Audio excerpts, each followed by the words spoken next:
Learn vocabulary from English newspaper. আজকের পর্বে আপনাদের সবাইকে স্বাগতম জানাচ্ছি। আমরা লেটেস্ট নিউজ থেকে ইংরেজি শব্দের অর্থ জানব, একই সাথে আমাদের সংবাদটিও জানা হবে এবং আমাদের ইংরেজিও সমৃদ্ধ হবে। আজকে আমি কয়েকটি সংবাদ বাছাই করে রেখেছি এবং এখান থেকে 10টি শব্দকে ব্যাখ্যা করার চেষ্টা করেছি। চলুন শুরু করি আজকের পর্ব। প্রথমে যে সংবাদটি আমি আপনাদের সাথে শেয়ার করব সেটি হচ্ছে ডেইলি স্টারের।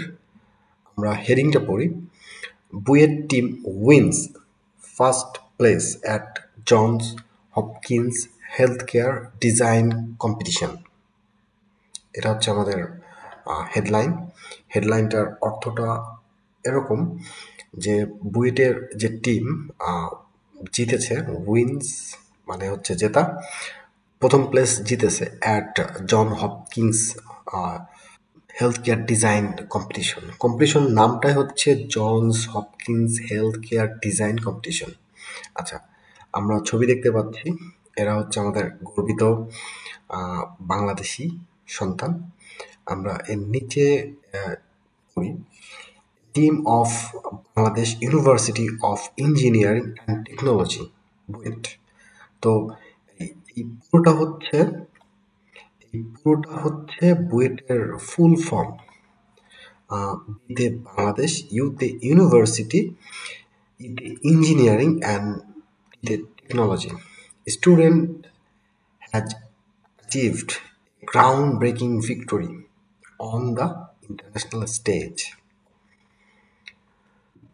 তো এখানে আমরা দুটি শব্দের সাথে পরিচিত হই। দুটি শব্দ আমি আগে থেকেই আলাদা করে রেখেছি। আমাদের আজকে প্রথম যে শব্দটির সাথে আমরা পরিচিত হব সেটা হচ্ছে গ্রাউন্ড ব্রেকিং। গ্রাউন্ড ব্রেকিং হচ্ছে নতুন দিগন্ত উন্মোচনকারী, অভূতপূর্ব। কখনো কখনো ভূমি খননের শুরু যদি প্রকল্পের শুরুতে বোঝাতে হয়। আচ্ছা, এর কিছু উদাহরণ সহ আমি নিচে লিখে রেখেছি। আপনারা এই লিঙ্কটা আমার ডেসক্রিপশনে দেওয়া থাকবে, আপনারা আগ্রহী হলে এটা পড়তে পারেন। তো অর্থটা এরকম দাঁড়াচ্ছে যে গ্রাউন্ড ব্রেকিং মানে হচ্ছে যে আগে হয়নি এবং এই যে ঘটনা ঘটেছে এই ঘটনার মধ্যে দিয়ে সামনে একটা সম্ভাবনার দ্বার উন্মোচিত হয়েছে। তো এখানে আগে পরে এরকম বিজয় হয়তো বাংলাদেশ পায়নি। আচ্ছা, আমরা পরের যে ওয়ার্ডটির সাথে পরিচিত হব সেটা হচ্ছে অ্যাচিভড। অ্যাচিভড মানে হচ্ছে অর্জন করা। কোনো কিছু পরিশ্রম করে আমরা যে পরিশ্রমলব্ধ ফল থেকে যা পাই সেটা হচ্ছে অ্যাচিভড। দুটি শব্দের সাথে পরিচিত হই। এই দুটি শব্দ বহুল ব্যবহৃত, আমরা নিজেরাও ব্যবহার করি। এক নম্বর হচ্ছে অ্যাচিভড আর পরেরটা হচ্ছে গ্রাউন্ড ব্রেকিং। আমাদের পরের নিউজটাও দ্য ডেইলি স্টারের। এটা একটা পলিটিক্যাল নিউজ। আমরা হেডলাইনটা পড়ি, announce outline for national election. এখানে ছোট করে যেটা লেখা ওটাও পড়ি, Tarek urges govt labour day rally. আমরা যদি এই সংবাদটিকে একটু বিস্তারিত পড়ি তাহলে আমরা হয়তো পুরোটা বুঝতে পারবো। তো হেডলাইনের বাংলাটা একটু বলে নিই। হেডলাইনের বাংলাটা হচ্ছে যে ঘোষণা দিতে হবে, আউটলাইন। এই আউটলাইন হচ্ছে রূপরেখা ফর ন্যাশনাল ইলেকশন, জাতীয় নির্বাচনের জন্য রূপরেখা ঘোষণা দিতে হবে। আমরা নিচে এতটুকু পড়লে হয়তো পুরো সংবাদটি সম্পর্কে আমাদের একটা স্পষ্ট ধারণা জন্মাবে। আমরা এটা পড়ি, BNP acting chairman Tarek Rahman. এখানে আমরা একটু জেনে নিই, অ্যাক্টিং চেয়ারম্যান বলতে বোঝাচ্ছে ভারপ্রাপ্ত chairman. Tarek Rahman has urged. Urge শব্দটার অর্থ হচ্ছে দাবি করা, আবার এটাকে আবার প্রত্যাশা করা, সেইভাবেও বোঝানো হয় মাঝে সাঝে। দ্য ইন্ট্রিম গভর্নমেন্টের কাছে তিনি দাবি করেছেন টু অ্যানাউন্স মানে হচ্ছে ঘোষণা, একটা রোড ম্যাপের ঘোষণা দেওয়ার জন্য for the next national election, পরবর্তী জাতীয় নির্বাচনের জন্য একটা রোড ম্যাপ ঘোষণা দিতে তিনি বলেছেন। অ্যালংসাইড অ্যালংসাইড মানে হচ্ছে পাশাপাশি, short short term and long term reform proposals. Reform মানে হচ্ছে সংস্কার। তিনি যেটা বলতে চাচ্ছেন সেটা হচ্ছে যে গভর্নমেন্টের কাছে যে এই যে সংস্কার চলতেছে, শর্ট টার্ম সংস্কার এবং লং টার্ম সংস্কারের পাশাপাশি পরবর্তী জাতীয় নির্বাচনের একটা রূপরেখা যেন গভর্নমেন্ট ঘোষণা দেয়। আচ্ছা, আমরা এর পরের নিউজে চলে যাই। পরের নিউজটা হচ্ছে ঢাকা ট্রিবিউনের। এইখানকার হেডলাইনটা আমি আপনাদের সাথে শেয়ার করি। এটা খুব একটা সার্ভে থেকে আসা headline.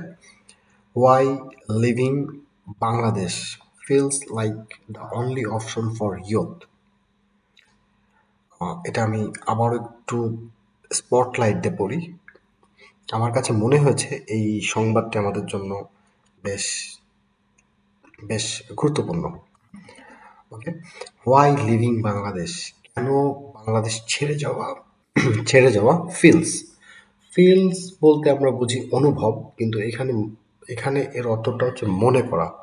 Like the only option, একমাত্র উপায় ফর ইয়ুথ, কেন বাংলাদেশ ছেড়ে যাওয়া ইয়ুথদের কাছে একমাত্র অপশন, এটা নিয়েই বিস্তারিত আছে এই নিউজে।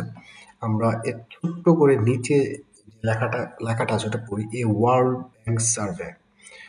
ব্যাংকের সার্ভে মানে হচ্ছে জরিপ করা, পর্যবেক্ষণ করা। এটা shows educated unemployed in Bangladesh.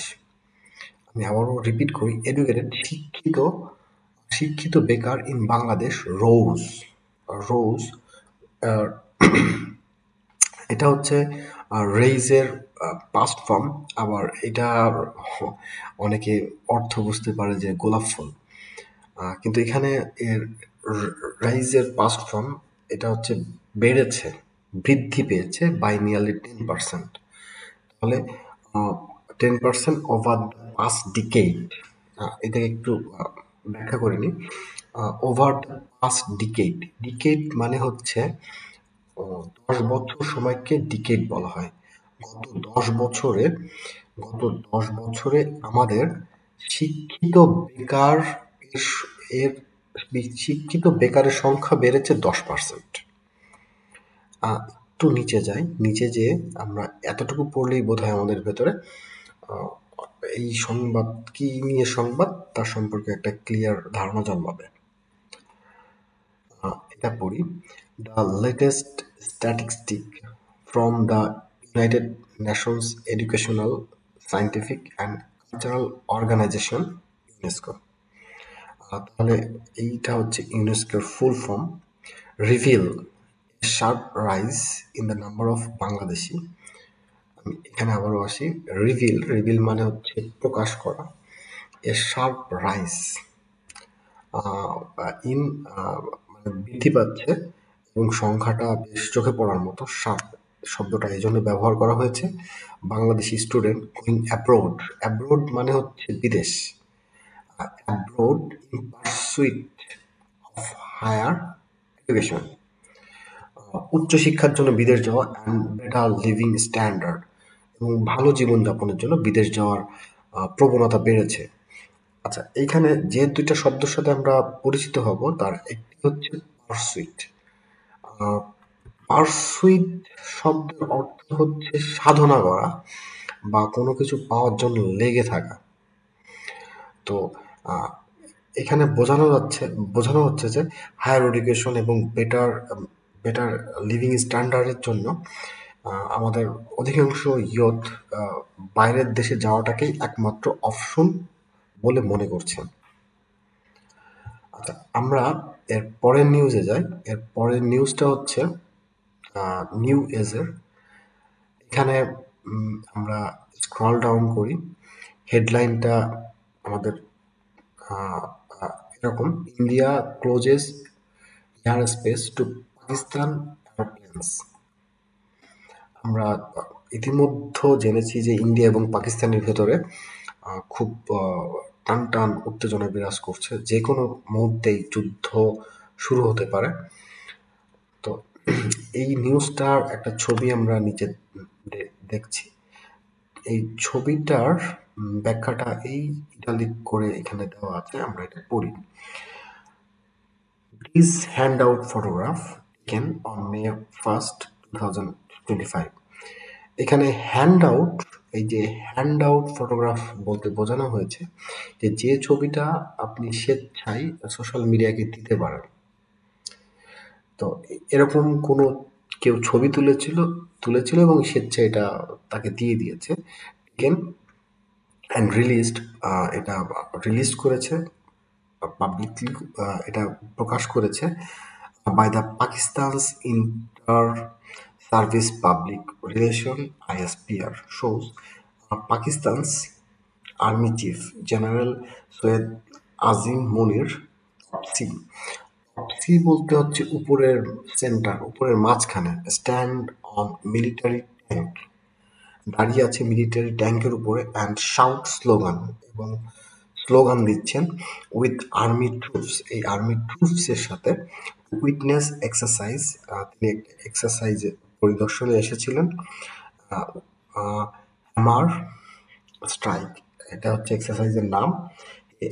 High intensity field training exercise conducted by Pakistan Army's Mangla Strike Corps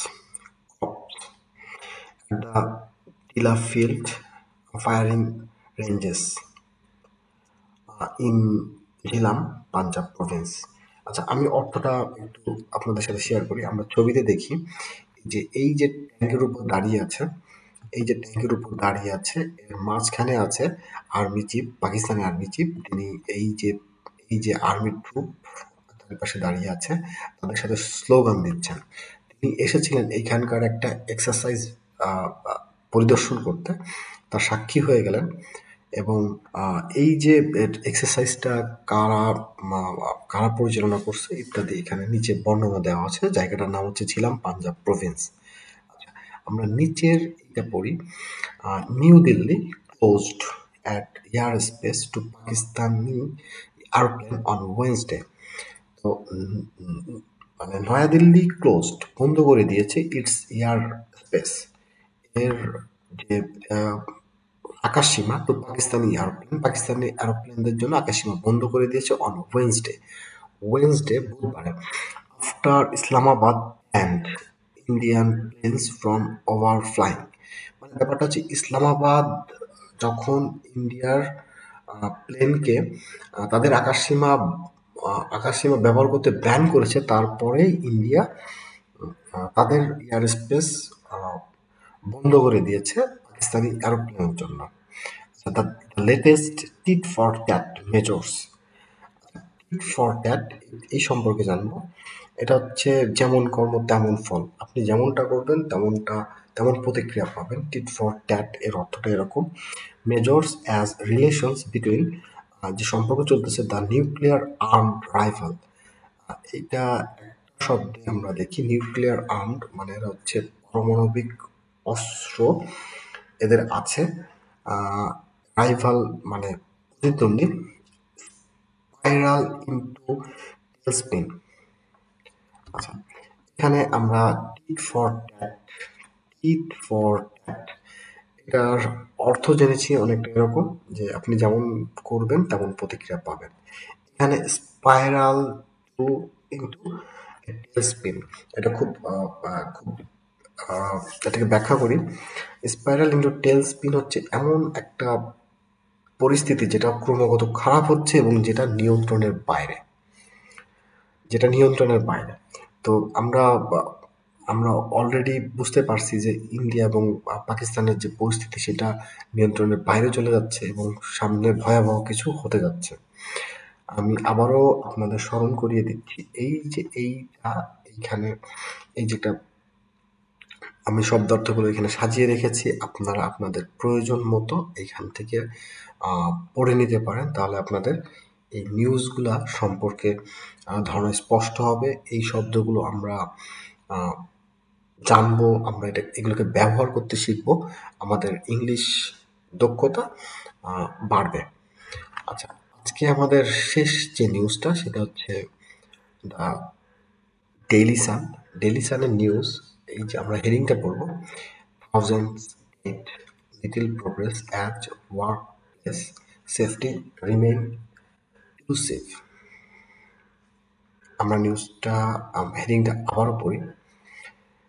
thousands dead, thousand মানে হচ্ছে হাজার, আর এখানে একটা এস যোগ করে দেওয়া হয়েছে, প্লুরাল করে দেওয়া হয়েছে, তাহলে এটা বলতে বোঝাচ্ছে হাজার হাজার, ডেড মৃত্যু, হাজার হাজার মৃত্যু, লিটিল প্রোগ্রেস অল্প অগ্রগতি হয়েছে, অ্যাজ ওয়ার্ক প্লেস কর্মস্থল, safety work place safety remains elusive, remains এখনও রয়েছে, ইলুসিভ মানে অবান্তর, মানে যেটা ধরা হয়নি, কঠিন, এই টাইপের।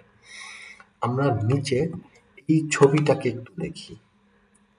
এই ছবিটা দেখলে আমরা বুঝতে পারবো যে ওয়ার্ক প্লেসে প্রতি বছর কতজন বাংলাদেশ, মানে কতজন মারা গেছে বাংলাদেশে।